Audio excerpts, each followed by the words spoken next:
নমস্কার, আমি পায়েল। আজ আমি মাটির তৈরি মা ছিন্নমস্তা বানানোরই চেষ্টা করছি। প্রথমেই বলে দিই, যদি কোনো ভুলভ্রান্তি হয়ে থাকে, আমি তো নতুন নতুন শিখছি, তাহলে আমাকে প্লিজ ক্ষমা করে দিও আর আমাকে সাপোর্ট করো। দেবী ছিন্নমস্তা হিন্দু ধর্মের একজন অত্যন্ত শক্তিশালী এবং রহস্যময় তান্ত্রিক দেবী। তিনি দশম মহাবিদ্যার অন্যতম প্রধান রূপ এবং এই তালিকায় তার স্থান পঞ্চম। দেবী ছিন্নমস্তার রূপটি প্রথম দর্শনে অত্যন্ত ভয়ঙ্কর এবং বিচলিত করার মতো মনে হতে পারে, তবে এই রূপের আড়ালে লুকিয়ে আছে সৃষ্টি, স্থিতি এবং ধ্বংসের এক পরম আধ্যাত্মিকতার সত্য। ছিন্নমস্তা শব্দের আক্ষরিক অর্থ হল যার মস্ত বা মাথা ছিন্ন বা কাটা। দেবী নিজের হাতে নিজের মাথা কেটে ফেলার কারণে এই নামকরণ হয়েছে। তিনি তান্ত্রিক সাধকদের কাছে তীব্র শক্তি ও বৈরাগ্যের প্রতীক হিসেবে পূজিত হন। তিব্বতী বৌদ্ধ ধর্মেও দেবী ছিন্নমুণ্ডা বা বজ্রযোগিনী নামে অত্যন্ত শ্রদ্ধার সাথে পূজিত হন। তাঁর পূজা মূলত শাস্ত্র ও তন্ত্র সাধনার একটি অত্যন্ত গোপন ও উচ্চস্তরের অংশ। সাধারণ গৃহস্থ বাড়িতে তার এই ভয়ঙ্কর রূপের পূজা সচরাচর করা হয় না। দেবীর ছিন্নমস্তা লোহিত বর্ণ বা লাল রঙের, যা তার তীব্র তেজ ও শক্তির প্রতীক। তার গলায় ঝুলে থাকে নরমুণ্ডের মালা এবং তিনি সম্পূর্ণ বিবসনা বা দিগম্বরী। দেবীর চুলগুলো এলোমেলো এবং ছড়িয়ে থাকা, যা তার বন্ধনহীন আদিম প্রকৃতির পরিচয় দেয়। তাঁর এক হাতে রয়েছে একটি ধারালো খণ্ড, যা দিয়ে তিনি নিজের মাথা কেটেছেন। অন্য হাতে তিনি নিজের কাটা মাথাটি একটি পাত্রের মতো ধারণ করে আছেন। দেবীর ছিন্ন গ্রীবা বা গলা থেকে রক্তের তিনটি ধারা ফিনকি দিয়ে ছুটে বের হচ্ছে। মাঝখানের রক্তের ধারাটি সরাসরি দেবী নিজের কাটা মুখের জিহ্বায় গ্রহণ করেছেন। বাকি দুটি রক্তের ধারা তার দুই পাশে থাকা দুই সহচরী পান করছেন। তার এই দুই সহচরীর নাম হলো ডাকিনী এবং যোগিনী। দেবী ছিন্নমস্তা প্রেমের দেবতা কামদেব এবং তার স্ত্রী রতির দেহের ওপর দণ্ডায়মান। কাম ও রতি পদ্মফুলের ওপর শায়িত অবস্থায় বিপরীত রতিতে মগ্ন থাকেন। কোনো কোনো বর্ণনায় দেবী কামদেবের পিঠের ওপর কালভৈরব বা শিবের ওপর অবস্থান করেন। দেবীর এই রূপ ধারণের পেছনে একাধিক পৌরাণিক কাহিনী প্রচলিত হয়েছে। প্রাণতোষিণী তন্ত্র অনুসারে একবার দেবী ভবানী তার সহচরী ডাকিনী ও যোগিনীকে নিয়ে মন্দাকিনী নদীতে স্নান করতে যান। স্নানের পর দেবীর দুই সহচরী তীব্র ক্ষুধার্ত হয়ে পড়েন এবং দেবীর কাছে খাবার প্রার্থনা করেন। দেবী তাদের কিছুক্ষণ অপেক্ষা করতে বলেন, কিন্তু তাদের ক্ষুধার তীব্রতা ক্রমেই বাড়তে থাকে। সহচরীরা বলেন যে মা যেমন সন্তানকে ক্ষুধার্ত দেখতে পারেন না, তেমনি তাদেরও রক্ষা করা উচিত। সহচরীদের ক্ষুধার্ত আকুতি শুনে দয়াময়ী দেবী নিজের বাম হাতের খণ্ড দিয়ে নিজের মাথা কেটে ফেলেন। সঙ্গে সঙ্গে তার গলা থেকে তিনটি রক্তের ধারা নির্গত হয় এবং সহচরীদের ক্ষুধা শান্ত হয়। অন্য একটি কাহিনী অনুসারে শিব ও শিবানীর বিবাহের পর দেবীর কামভাব জাগ্রত হয়ে এই রূপের উৎপত্তি। স্বতন্ত্র মতে মুণ্ডা নামক চণ্ড ও মুণ্ডা নামক দুই অসুরকে বধ করার পর দেবীর সহচরীদের রক্তের তৃষ্ণা মেটাতে তিনি এই রূপ নেন। এই সমস্ত কাহিনী দেবীর পরম ত্যাগ এবং মাহাত্ম্যের চরম আত্মোৎসর্গের প্রতীক। ছিন্নমস্তার রূপ কেবল রক্তপাতের রূপ নয়, এটি একটি গভীর যোগতন্ত্রের প্রতীক। দেবীর কাটা মাথাটি বোঝায় যে আধ্যাত্মিক উন্নতির জন্য মানুষের অহংকার এবং আমি ভাবকে বলি দিতে হবে। মানুষের বুদ্ধি ও মনই তার বন্ধনের কারণ। মাথা কাটার মাধ্যমে মনাতীত বা মনের ওপারের অবস্থায় পৌঁছানো যায়। কাম ও রতির ওপর দেবীর অবস্থান বোঝায় যে তিনি জাগতিক কামনা বাসনা এবং যৌনাভিলাষের ঊর্ধ্বে। এটি কামশক্তির ওপর আধ্যাত্মিক শক্তির বা শক্তির বিজয়ের প্রতীক।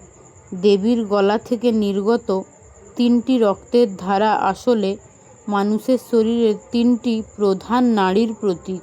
এই তিনটি নাড়ি হল ইড়া, পিঙ্গলা এবং সুষুম্না। মাঝখানের ধারাটি সুষুম্না নাড়ির প্রতীক, যা সরাসরি ব্রহ্মরক্ষের দিকে শক্তি নিয়ে যায়। দুই পাশের ধারা দুটি ইড়া ও পিঙ্গলা নাড়ির প্রতীক, যা জগতের দ্বৈত ভাবকে নির্দেশ করে।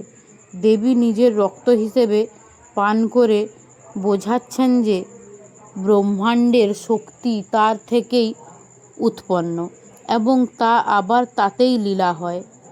তিনি একাধারে জীবনদাত্রী, রক্ত দিয়ে সহচরীদের বাঁচাচ্ছেন, এবং জীবনহন্তী, নিজের মাথা কাটছেন। তন্ত্রশাস্ত্রে দেবী ছিন্নমস্তা মানুষের শরীরের আজ্ঞাচক্র বা ষষ্ঠ চক্রের অধিষ্ঠাত্রী দেবী। আজ্ঞাচক্রটি দুই ভ্রূণ মাঝখানে অবস্থিত, যা দিব্যজ্ঞান ও অন্তর্দৃষ্টির কেন্দ্র। কুণ্ডলিনী শক্তি যখন মূলাধার থেকে উঠে আজ্ঞাচক্রে পৌঁছায়, তখন সাধকের জাগতিক চেতনা লুপ্ত হয়। মাথা কাটার ঘটনাটি আসলে আজ্ঞাচক্র ভেদ করে সহস্রার চক্রে পৌঁছানোর তীব্র আধ্যাত্মিক প্রক্রিয়া। দেবীর উপাসনা করলে সাধকের মনের সমস্ত সংশয়, মায়া এবং অজ্ঞানতার অন্ধকার নিমেষে কেটে যায়। দেবী ছিন্নমস্তার পূজা অত্যন্ত কঠিন এবং এতে কঠোর নিয়মকানুন মেনে চলতে হয়। হ্যাঁ, আর বন্ধুরা, আমার এটা বানাতেও অনেকই কঠিন লেগেছিল, হচ্ছিলই না। বিহাইন্ড দ্য সিন দেখলেই বুঝতে পারবে এটা বানানো ঠিক কতটা টাফ। তো আমি তো বিগিনার্স, আমি তো প্রথমবার বানাচ্ছি, আমার ভুল ত্রুটি হলে ক্ষমা করো। আর আমার মনে হয়েছে আমার বানানো দরকার, আমার ভালো লাগে, তাই আমি বানিয়েছি। সাধারণত অমাবস্যা তিথিতে, বিশেষ করে নিশুতি রাতে দেবীর তান্ত্রিক পূজা সম্পন্ন হয়। ঝাড়খণ্ডের রজরাপ্পা ছিন্নমস্তা মন্দির দেবীর অন্যতম প্রধান এবং জাগ্রত পীঠস্থান। পশ্চিমবঙ্গের বীরভূমের তারাপীঠ এবং কামাখ্যা মন্দিরেও দেবীর বিশেষ সাধনা করা হয়।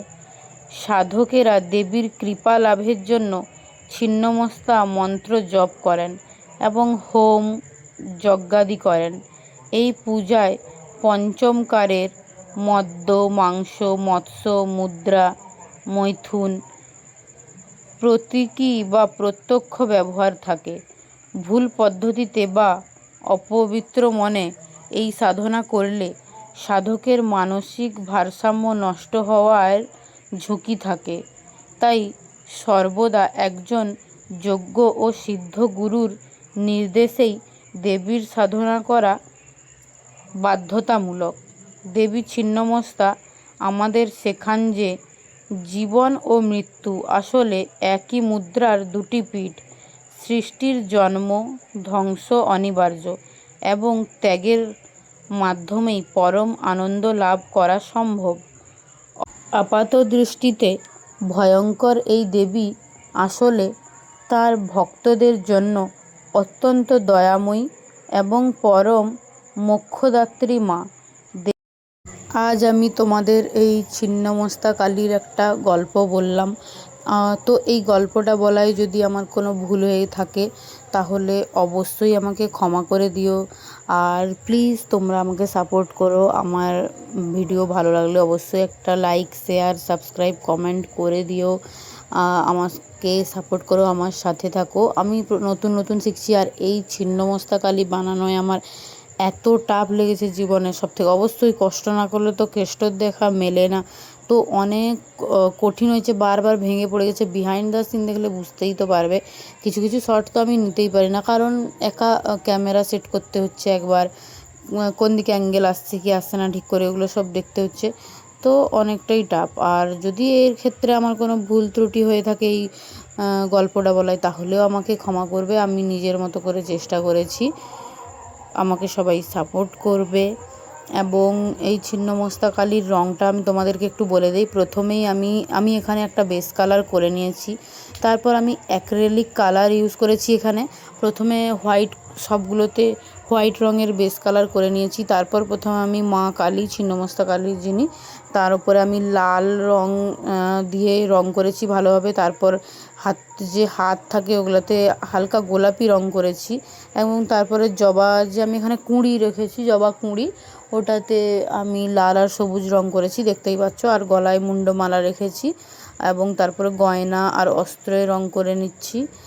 ও তারপর আমি এখানে প্রথমে ওই যে ডাকিনী যোগিনী হয় ওটাতে কালার করছি, ওনাদের যে সখী ওটাতে কালার করে দিচ্ছি। মায়ের মতো যিনি, ওনাদের মাকে আগে রং করা হয়ে গেছে, এবার যে সখী ওনাদেরকে রং করছি। তো প্রথমে দুটো ডাকিনী যোগিনী, তো আমি ডান দিকেরটা ডাকিনী না বাম দিকেরটা ডাকিনী তো আমি জানি না ডাকিনী যোগিনী কোনটা। মানে আমার এদিক থেকে যদি হয় তো বাম দিকে ডাকিনী আর ডান দিকে যোগিনী মনে হচ্ছে, আমার ক্যামেরার পাশ থেকে আমি যদি বলি। তো আমি কালার করে নিচ্ছি এগুলোতে ভালো করে। তো প্রথমে আমি নীল কালার করে নিয়েছি। তারপরে আমি আরেকজন সন্তানকে কালো রং করেছি। পুরো ডিপ কালো করিনি, হালকা কালোর সাথে সাদা রং মিশিয়েই করছি। এবং তারপর আমি গয়নাগুলোকে করে নিয়েছি। সবগুলো গয়নাতে আমি খুব ভালোভাবে এবারে রং করে নিয়েছি গোল্ডেন কালার। আমার কাছে গোল্ডেন কালার থাকে, আমি আগেও ভিডিওতে দেখিয়েছি। গোল্ডেন কালার করে নিচ্ছি। তো তারপর আমি চুলের কালারটা আগেই করে নিয়েছি গয়নার কালার করার আগে। তো তারপরেই আমি এখানে গয়নার কালার কমপ্লিট করে নেওয়ার পরে প্রত্যেকটাতেই আগে গয়নার কালার করে দিয়েছি। এরপর দেখতেই পাচ্ছ, তারপরেই আমি চোখের ডিজাইন করে নিয়েছি। চোখ, ডাকিনী যোগিনী দুজনের চোখ, আর হাতে আমি দুজনের দুটো বাটি ধরিয়েছি। আর কি বলবো, এটা বানানোয় আমার এত কষ্ট হয়েছে, এত টাফ। আর তোমরাও আমাকে কমেন্টে বলতে পারো আমি নেক্সট দিন কি মূর্তি বানাবো, বা তোমাদের আমার বানানো মাটির কোন মূর্তি ভালো লাগে, বা কি ধরনের মূর্তি তোমরা দেখতে চাও, ওটাও আমাকে কমেন্টে বলতে পারো, ওটাও আমি করব। আর আমি আমার এরকম চেষ্টা চালিয়েই যাব। আর এবারে দেখো আমি রক্ত, যেটা 3 দিকে রক্ত বেরোয়, ওই কালারটা করছি। আর এটা হচ্ছে আমার বানানোর কালার করার আগের লুক, আর এটা হচ্ছে ফাইনাল লুক। তো দেখো এইভাবে কালারটা করেছি। ভিডিওটা কেমন লাগলো অবশ্যই জানিও। ভিডিওটি ভালো লাগলে অবশ্যই একটি লাইক, শেয়ার, সাবস্ক্রাইব করবে। আর এভাবেই সাপোর্ট করবে। তোমরা যদি একটা সাবস্ক্রাইব, সাপোর্ট, লাইক করো তাহলে আমি অনেক মোটিভেট হব, আর আরও ভালো ভালো ভিডিও নিয়ে আসতে পারবো। তো দেখা হচ্ছে নেক্সট ভিডিওতে। Thanks for watching, tata.